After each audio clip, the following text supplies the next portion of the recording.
The freezing mud of the village square burned through the soles of my torn boots, but the cold was nothing compared to the iron spear tip pressed hard against my shoulder blades. 2 armored guards shoved me onto the wooden platform, right beneath the shadow of the gallows.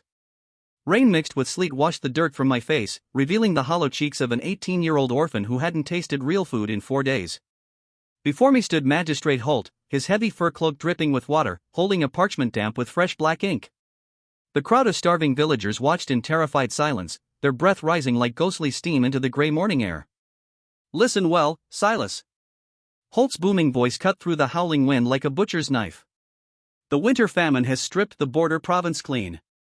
The army demands blood, and the province demands order. By imperial decree, every unmarried man without land or title faces a final choice today." He gestured sharply toward a line of women standing huddled near the edge of the platform, 8 souls shivering in thin cotton tunics, their eyes wide with numb horror. "Take 8 of these unmatched, destitute women as your household responsibility, feed them, house them, and keep them from becoming a drain on the village grain reserves. Or step onto the conscription wagon right now and march to the Frost Gap frontlines before nightfall." A murmur of quiet dread rippled through the crowd. Everyone in the village knew what the Frost Gap meant. It was a meat grinder on the northern border, a frozen battleground where raw recruits were thrown into the vanguard without armor or proper weapons. Survival rate, less than 1 in 10. But taking 8 mouths to feed in the middle of a killing famine? That was just a slower, more agonizing way to die. A man couldn't even keep himself alive on boiled tree bark, let alone 9 people. "You have 10 seconds, orphan." Captain Bram, Holt's ruthless enforcer, snarled from behind me, resting his heavy hand on the hilt of his broadsword. "Step onto the wagon, or take the decree. We won't waste another breath on a worthless mouth." My heart hammered against my ribs like a trapped bird. My stomach twisted with a sharp, hollow ache, a reminder of the raw starvation that had taken my mother and father just 6 months ago. If I boarded that wagon, I would be dead in a ditch within a week. If I took 8 starving strangers into my crumbling cabin, we would all freeze or starve within 3 days. It wasn't a choice, it was an execution disguised as mercy. I looked at the 8 women. Their hands were raw and red from the frost.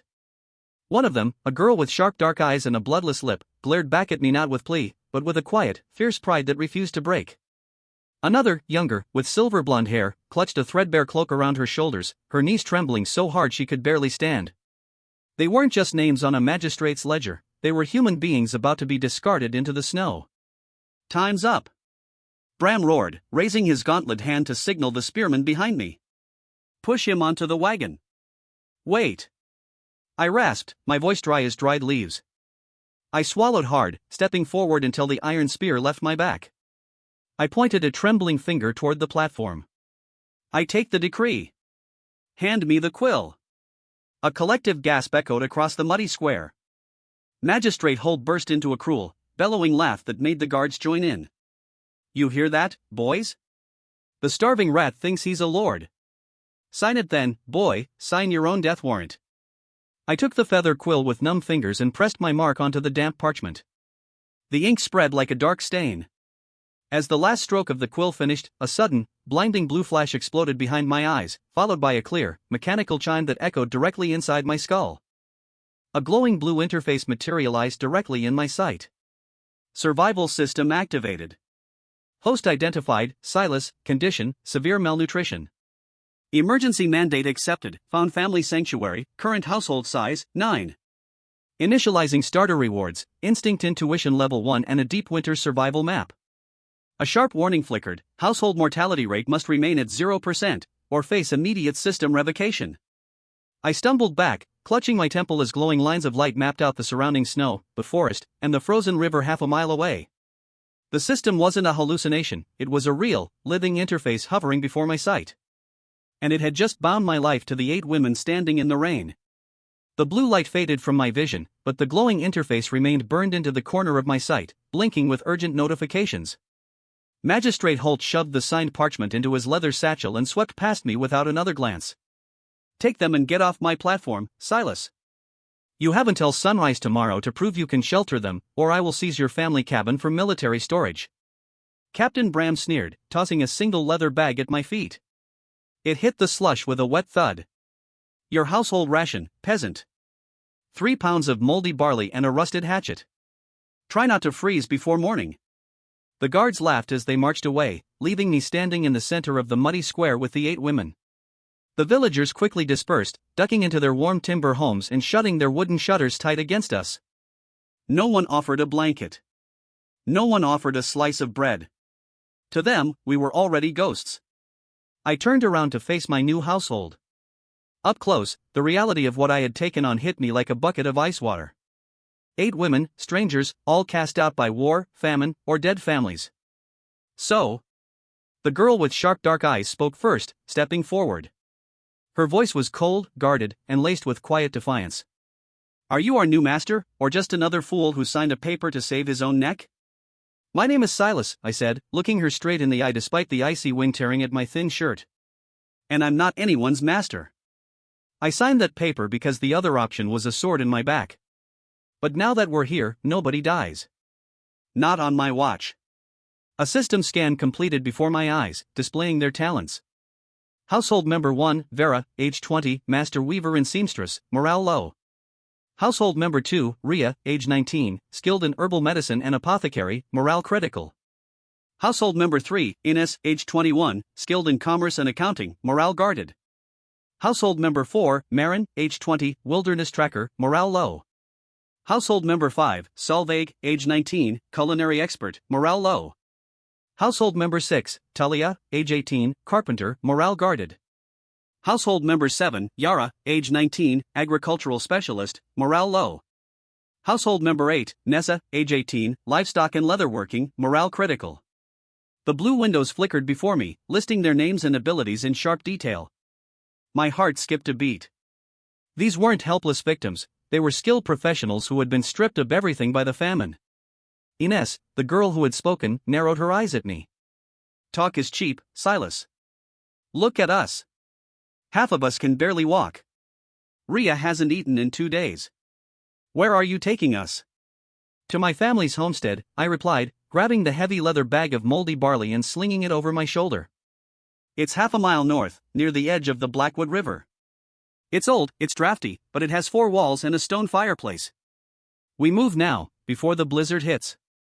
Marin, a tall girl with dark braided hair and sharp hunter's eyes, glanced up at the darkening gray sky.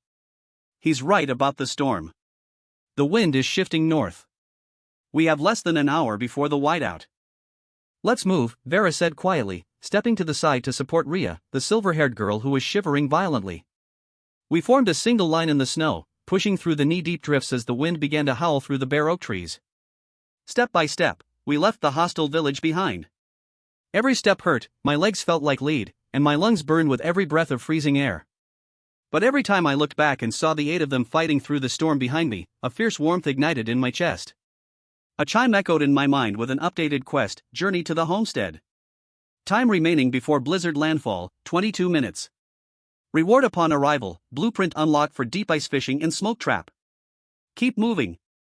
I called out over the roar of the wind, extending my hand to help Solveig over a fallen log.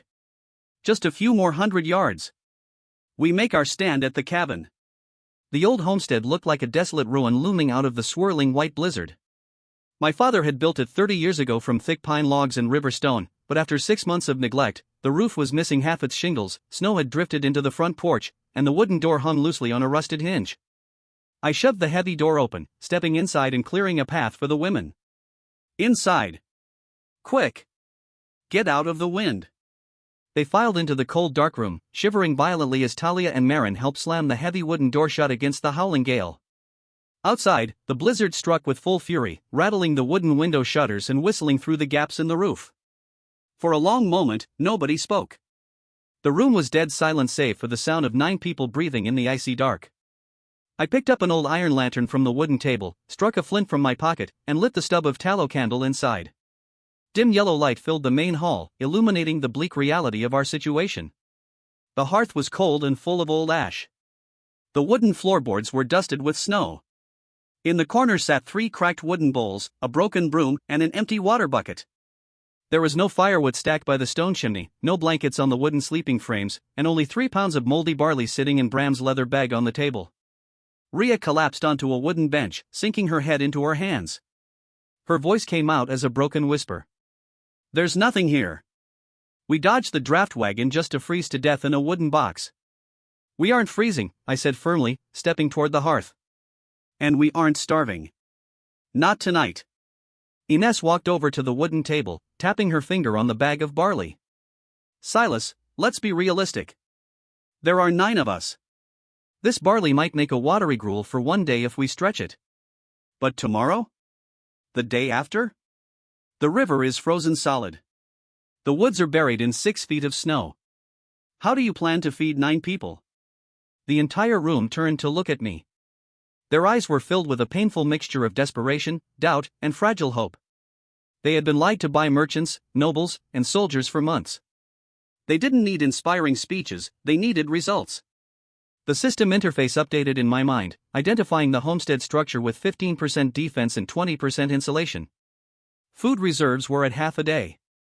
A territory buff activated, granting me full mental recollection of survival blueprints within our homestead boundaries. Ines is right to ask, I said, pulling my father's old iron hunting knife from my belt and setting it on the table alongside the rusted hatchet Bram had thrown us. I won't lie to any of you. We have almost nothing right now. But this house has stone walls, and outside the door is the Blackwood River. I know where the deep water channels are. Talia stepped up to the hearth, inspecting the chimney. The flue is clear, but we need dry wood immediately. If we don't get a fire going in 20 minutes, hypothermia will set in. I'll get the wood, Marin offered, pulling her cloak tight. I saw a fallen cedar tree near the eastern fence. The inner wood will be dry. I'm coming with you, I said, grabbing the rusted hatchet. Talia, Vera, see if you can find old straw or dry pine needles in the loft to start the hearth. Solveig, get those wooden bowls cleaned with fresh snow. We're going to need them very soon. Ria looked up from the bench, her eyes widening slightly. What are you going to put in them? I looked toward the northern window, where the system's blue map was glowing through the wall, highlighting a crimson marker beneath the ice of the Blackwood River half a mile away. Fresh fish, I replied. Fat, winter catfish. Keep that hearth ready. The wind felt like needles throwing ice against my skin as Marin and I waded through the deep snowdrifts toward the riverbank. The forest was pitch black, illuminated only by the faint pale light of the moon reflected off the storm. Marin swung the hatchet with practiced precision, hacking away at the fallen cedar tree while I gathered the dry, resinous heartwood into a bundle. Despite the freezing cold, she worked without a single complaint, her breath coming in tight, rhythmic puffs. "You're not a hunter, Silas," she said over the sound of crunching wood, her sharp eyes scanning the dark tree line. "I grew up in the mountain villages. Men in the valley don't hunt in a whiteout blizzard. They stay by their hearths and pray for spring." "Praying doesn't fill empty stomachs, Marin," I replied, tying the wooden bundle with a strip of leather cord. "Look down there. The river channel bends sharp near the gray boulders. That's where the water stays deep beneath the ice." She paused, looking toward the river in surprise.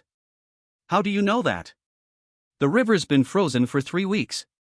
I didn't answer. I couldn't explain the glowing blue lines etched into my vision, showing me the exact thermal pocket where dozens of massive winter catfish were sleeping in the oxygen-rich mud 30 feet below the surface. My system targeted the Blackwood Deep Channel, showing a high concentration of fish and recommending an ice chisel and bone hook trap. We reached the riverbank. The ice was thick, nearly 3 feet of solid white glass covering the black water below. Marin looked at the smooth surface with dismay. "We can't break through this with a rusted hatchet, Silas. It'll take hours." "Not if we hit the stress fracture," I said, following the system's glowing marker to a subtle seam in the ice near a submerged rock. "Right here. Help me clear the top snow." We scraped away the snow with our boots. I raised the iron hatchet high and brought it down hard on the ice seam. Crack! A loud, echoing fracture spiderwebbed across the surface. Marin gasped as I struck it 3 more times, until a chunk of ice broke loose, revealing the dark, rushing water underneath. "It worked!" Marin whispered in disbelief. "Now for the bait," I said, pulling out a small strip of dried salted leather from my pocket, the last remnant of my father's old boots. I bound it tightly to an iron hook I had salvaged from the cabin's tackle box, weighted it with a heavy river stone, and dropped the line deep into the black water. My fishing instinct activated, setting a brief 45-second countdown in my vision. We stood in silence on the frozen river, the blizzard howling around us. 10 seconds passed, 20 seconds. "Silas, maybe they're dormant." Marin began softly. Suddenly, the line snapped taut in my hands with violent force. The wooden spool nearly flew out of my grip. I've got something, I yelled, planting my boots firmly against the ice and pulling with all my strength. The tension was immense, whatever was down there was massive. Hold on, Marin shouted, grabbing the line behind me and pulling in unison. With a tremendous splash, a massive, 30-pound winter catfish erupted from the ice hole, thrashing frantically on the snow. Its scales glistened black and silver in the moonlight, thick with fat prepared for the long winter. Before Marin could even process the sight, the line went taut again. 15 minutes later, 3 massive catfish lay frozen on the snowbank, over 90 pounds of rich, prime fish meat. Marin fell to her knees beside the catch, staring at the fish with wide, tear-filled eyes. She reached out with a trembling hand, touching the thick, fresh scales. We're actually going to eat. We're going to live. Pack them up, I said, a grin breaking across my cracked lips despite the freezing cold. Let's go home.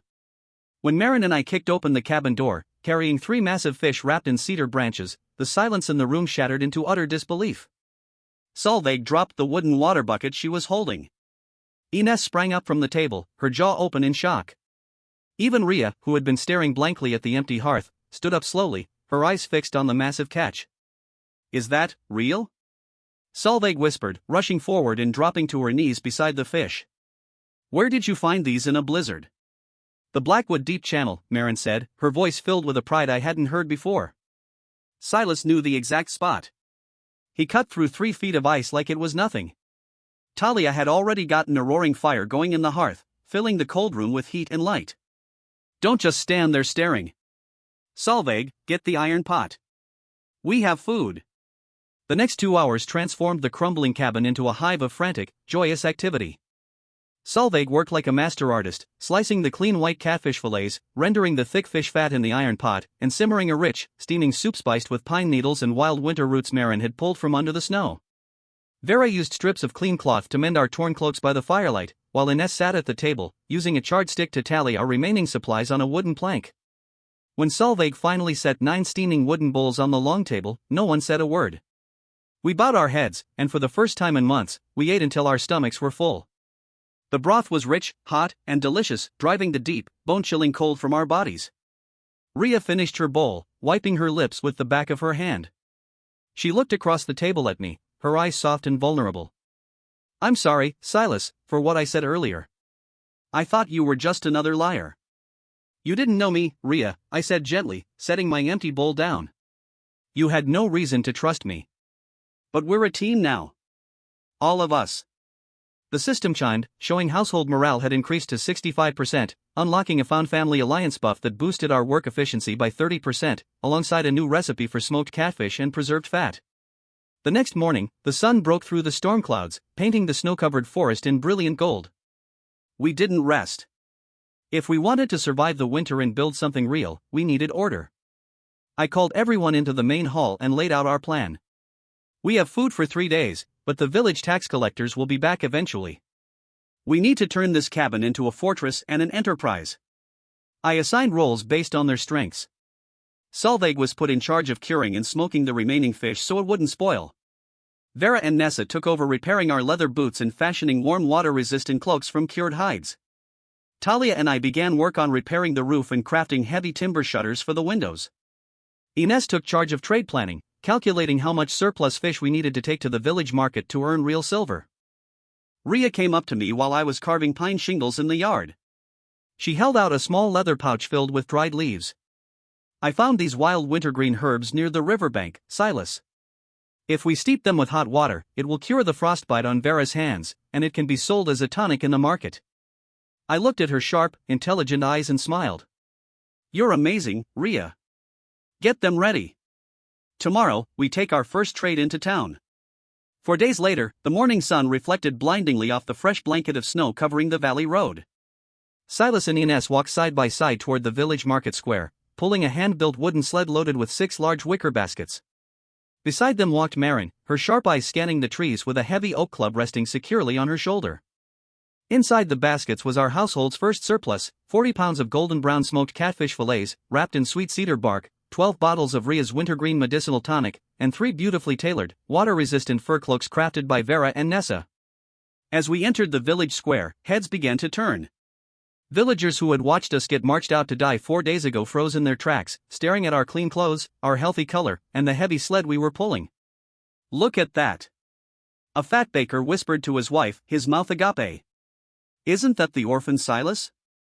Where did he get all that smoked fish? We set up our stall near the central stone fountain. Ines stepped forward, her sharp commercial instinct taking over instantly. She arranged the smoked fish on clean wooden boards, displaying the rich, glistening fillets so their savory aroma wafted across the icy square. Fresh smoked blackwood catfish. Ines called out, her voice loud, clear, and confident. Cured with aromatic pine and sweet cedar. Medicinal tonics for frostbite and winter coughs. Warm fur cloaks that keep out the northern rain. Within 10 minutes, a crowd gathered around our stall. The winter famine had left the village market severely depleted, local shops were selling stale grain at exorbitant prices. The sight and smell of fresh, high-quality smoked fish drove the villagers wild. "Give me 2 pounds of fish," a blacksmith shouted, tossing 3 copper coins onto our table. "I'll take a bottle of that tonic," a woman cried out, holding up her hands swollen from the cold. Ines handled the transactions with incredible speed and precision, calculating prices, making change, and upselling the fur cloaks to wealthy townspeople. Silas pulled fresh stock from the sled, while Marin stood guard, her imposing presence keeping any pickpockets or thugs at bay. By noon, half our stock was gone, and our leather coin pouch was heavy with copper. Suddenly, the crowd parted as a tall man in an imported velvet cloak stepped up to our stall, flanked by 2 armed bodyguards. It was Merchant Vane, the wealthiest trader in the border province, who supplied provisions to the Imperial Army garrisons. Vane picked up a piece of our smoked catfish, inspected it closely, and took a small bite. His eyes widened in surprise. Rich, tender, perfectly preserved without bitter salt. "Who smoked this?" "Our household chef, Solveig," Ines replied calmly, standing tall before the wealthy merchant. "We use a specialized low-heat smoke trap and fresh cedar wood." Vane looked at the pile of fish, then at Silas. "I buy provisions for 50 garrison soldiers down south. Their current rations are moldy bacon and dry hardtack. I'll buy every pound of fish you have on this table right now, for 8 silver pieces." A collective gasp echoed from the watching villagers. 8 silver pieces was more money than a common farmer earned in half a year. My system logged the completed commerce mission, recording 8 silver and 45 copper in total revenue, and unlocking a level 2 homestead upgrade permit. Before I could complete the deal, a heavy hand slammed down onto the wooden table. Captain Bram stepped out from behind the crowd, flanked by 4 armored guards holding iron spears. His eyes were narrow, venomous, and locked onto our pouch of silver. Well. Bram sneered, his breath reeking of cheap ale as he looked over our crowded stall. "Look at the starving rat-playing merchant. 8 silver pieces for a pile of river fish? I don't think so." The village square fell deathly silent. Merchant Vane frowned, stepping back slightly, though his bodyguards remained standing near us. Ines didn't flinch, she drew herself up, locking eyes with the corrupt captain. "Is there a problem, Captain Bram?" I asked, stepping between Bram and Ines, my hand resting near the hunting knife at my belt. "We are selling legal goods in an open market." "Legal?" Bram barked out a harsh, mocking laugh. "The Blackwood River belongs to the provincial magistrate. Fishing in provincial waters without a lord's permit is poaching. And selling unregulated goods during a wartime famine is black market trading." He reached out his gauntlet hand toward our coin pouch. "As captain of the guard, I am confiscating these goods, and levying a 70% winter emergency tax on your earnings." 70%? He wasn't enforcing the law, he was robbing us in broad daylight. If he took our silver and our remaining stock, our household would be crippled just as we were starting to rebuild. "Show me the decree," Ines said, her voice sharp as glass. Bram paused, glaring at her. "What did you say, girl?" "I said show me the decree," Ines repeated, pulling a small leather-bound book from her apron, a copy of the provincial tax charter her father had given her before he died. Under Article 4 of the Border Province Code, smallholders who take in decree households are exempt from river licensing and commercial tariffs for their first 2 years of operation. Magistrate Holt signed that decree himself 4 days ago. The crowd murmured in agreement. Several local villagers who hated Bram's extortion began whispering loudly, pointing at the tax charter in Ines's hand. Bram's face flushed bright red with fury. He drew his steel sword halfway from its scabbard, stepping right into my face. "I don't give a damn about a piece of paper, little girl. In this town, my sword is the law. Give me the silver, Silas, or I'll burn your cabin to the ground tonight with everyone inside it. The air turned electric with tension. Marin shifted her weight, tightening her grip on her oak club, ready to fight. Merchant Vane watched the standoff closely, his eyes narrowing thoughtfully. I didn't back down. I looked Bram dead in the eye, my voice cold and steady.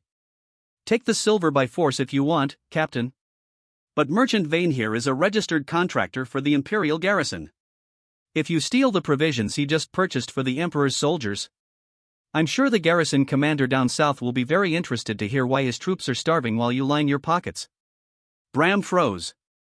He glanced at Merchant Vane, then at Vane's two heavily armed bodyguards, who had quietly rested their hands on their longswords. For 5 agonizing seconds, no one moved. Bram slowly slammed his sword back into its sheath, pointing a gauntlet finger at my chest.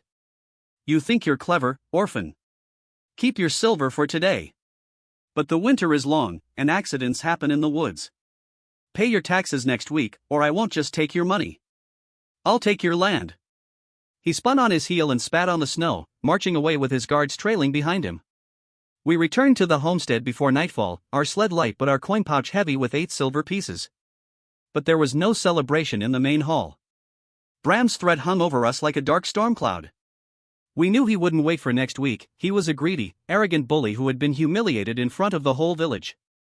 He would strike soon. He's going to come with fire, Talia said quietly as we gathered around the long table. She was using a wooden mallet to chisel iron brackets for the front gate. Guys like Bram don't fight fair. They come at night when you're sleeping. Then we make sure we aren't defenseless when he arrives, I said, laying our 8 silver coins on the wooden table. In my mind, I authorized a level 2 territory upgrade, allocating 5 silver pieces, timber, and iron brackets to unlock defensive palisade blueprints and automated crossbow traps. Instantly, a wave of knowledge washed through my mind, and passed directly to Talia and Marin. Talia gasped as her eyes brightened with inspiration. Silas. I just realized how we can reinforce the perimeter wall. If we use interlocking log spikes with iron bracepins, even an armored ram can't break through.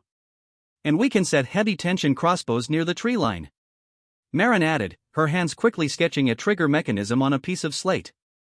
We can cover the entire front yard without leaving the porch. For the next 3 days, our household worked with feverish intensity. We used 2 of our silver coins to buy raw iron, oak timber, and 3 heavy hunting bows from a sympathetic blacksmith in the village who hated Bram. Talia and I constructed a 10-foot-tall wooden palisade wall around the front courtyard, complete with a reinforced double timber gate. Marin and Nessa set up hidden tension wire traps in the snow along the forest approach.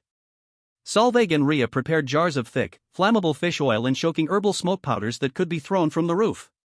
On the 4th day, 3 young men from the village came walking up our snow-covered road. They were unemployed farmhands, starving, thin, and desperate for work. Silas, the lead boy, called out, holding his hands open to show he had no weapons. We heard you pay fair wages in silver and dried fish for honest work. The village is dying, please, let us work for you. I looked at their hollow faces, then back at my household. We were no longer just 9 people surviving in a cabin, we were becoming a sanctuary. I'll hire all 3 of you, I said, stepping forward. 3 copper pieces a day, 2 full meals of hot fish stew, and a bed in the workshop loft. But you work hard, and you help us defend this land. The 3 boys fell to their knees in tears, thanking us profusely. My system registered the expanded household, bringing our total sanctuary population to 12 as a prospering fortress. That night, as the full moon rose over the white forest, Marin stood on the roof watchtower, her bow slung over her shoulder. She looked down at the courtyard, where the warm yellow light of our hearth glowed through the sturdy wooden shutters. They're coming tonight, Silas, she said quietly, pointing toward the dark tree line half a mile away, where faint yellow torches were moving through the trees. Bram brought 12 men. I tightened the straps of my iron-reinforced leather vest, holding a heavy tension crossbow in my hands. Let them come, I said. This is our home now. The crunch of heavy boots breaking through the frozen crust of snow echoed through the silent forest. 12 men, armed with iron spears, broadswords, and burning pitch torches, emerged from the tree line and surrounded our courtyard gate. At their head stood Captain Bram, his steel armor gleaming under the moonlight, his face twisted in a murderous grin. Behind him stood Magistrate Holt himself, wrapped in his heavy bear fur cloak, watching from the safety of a horse-drawn sleigh. Silas! Bram shouted, his booming voice echoing against our wooden palisade wall. Come out and face your judgment. By order of Magistrate Holt, your homestead is declared seized for high treason and tax evasion. Step out with your hands bound, or we burn this place to ash. Inside the courtyard, 12 of us stood in silent formation. The 3 village boys held heavy wooden spears behind the gate. Vera, Solveig, and Ria stood on the upper porch with jars of flammable fish oil and choking herbal smoke. Marin and I crouched behind the timber battlements of the roof, our crossbows loaded and aimed. I stepped up to the edge of the roof, looking down at Bram. You have no authority here, Bram. This sanctuary was established under imperial decree. Leave now before you regret it. Magistrate Holt barked out a cruel laugh from his sleigh. Imperial decree? I am the imperial decree in this province, boy. Break down that gate, Bram. Kill the boys, and sell the women to the border camps. Charge! Bram roared, swinging his broadsword high. 12 mercenaries surged forward, carrying a heavy oak battering ram toward our gate. Marin! Now! I yelled. Marin pulled the lever on the roof. Snap!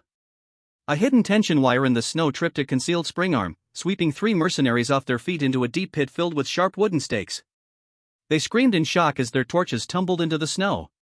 Fire! I shouted. Vera and Ria ignited the oil jars and hurled them over the wall. A wall of bright blue fire erupted in front of the gate, cutting off Bram's vanguard and sending the mercenaries into blind panic. The thick, choking herbal smoke filled the air, blinding their eyes and making them cough uncontrollably. Thung! Thung! Marin and I fired our crossbows with deadly precision. 2 armored guards fell to the snow, their weapons clattering against the ice.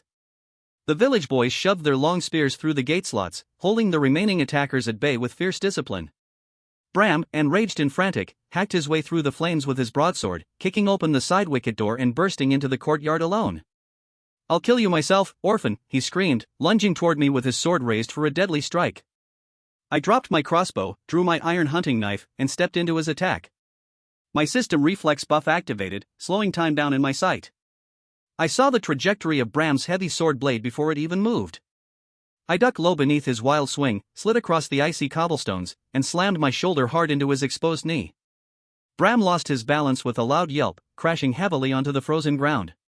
Before he could regain his breath, I spun around, planted my boot firmly on his wrist, and pinned his throat to the snow with the tip of my iron knife. Move an inch, and you die, I growled, my voice cold as the winter wind. The remaining mercenaries outside, seeing their captain defeated and trapped in a burning courtyard, threw down their weapons and fled into the woods in terror. Magistrate Holt's face turned white as chalk. He frantically whipped his horse's reins, trying to turn his sleigh around to escape, but 3 tall village hunters whom we had befriended blocked the forest road with drawn longbows. Holt was trapped. Bram was bloody and defeated at my feet. The battle was over. 3 months later, the green shoots of spring burst through the rich brown soil of the valley. The long, brutal winter was finally over, taking with it the shadows of famine and tyranny that had haunted our province for so long. Magistrate Holt and Captain Bram had been stripped of their titles and taken away in iron chains by an imperial auditor sent from the capital, after Merchant Vane and Ines presented their detailed ledgers proving years of tax theft and illegal extortion. The corrupt administration was gone, replaced by a fair provincial council that recognized our homestead's legal independence. What had once been a crumbling, drafty cabin on the edge of the woods was now Northwood Estate, a thriving, self-sufficient settlement spread across 40 acres of fertile land. Where the snowdrifts used to pile up, 3 large timber workshops now stood, busy with the sounds of weaving looms, leather crafting, and carpentry. Along the Blackwood River, 2 large stone fish hatcheries provided fresh trout and catfish not just for our household, but for the entire village market.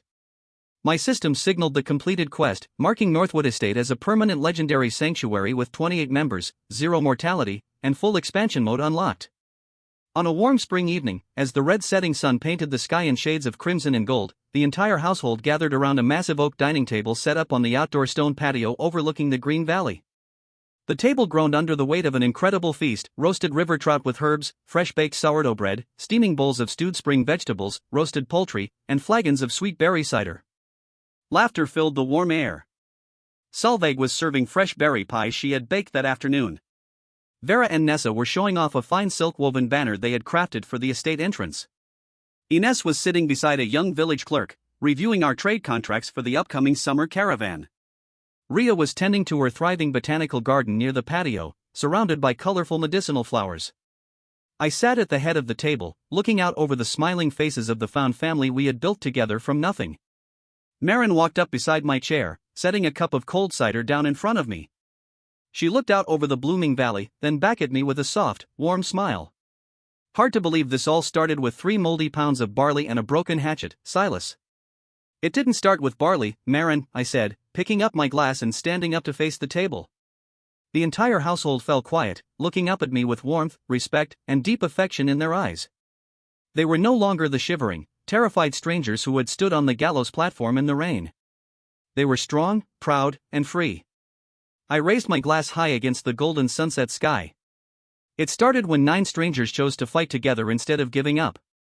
To our home, and to our family. To our family, 28 voices roared in unison, their glasses clinking together under the warm spring sky. As I took a sip of cider and sat back down among the laughter and warmth, I knew that no matter what winter brought in the years ahead, we would never starve again.